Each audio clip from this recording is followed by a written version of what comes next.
Hi, Andy and Jeannie again. One of the things that I wanted to show you on the Tommy Bahama chairs is there's a trick to closing them.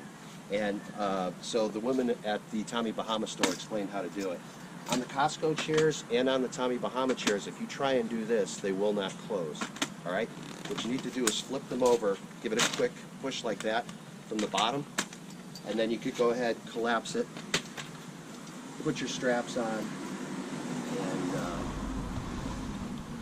lock it down for carrying. And don't forget, you've got your carry straps here.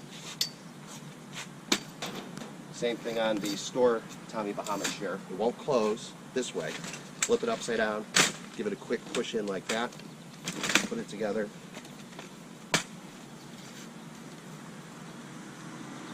Clip it, throw it on your shoulders. I think it goes the other way. No, it goes this way.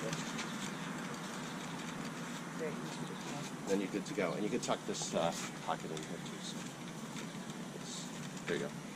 Thanks. Good. Turn around so I can see your front. Jeez. Very nice. Easy to carry. They're both very lightweight, but the wood handle one is slightly heavier, just maybe a couple ounces. So. You don't feel it at all when it's on your back. You don't feel it at all.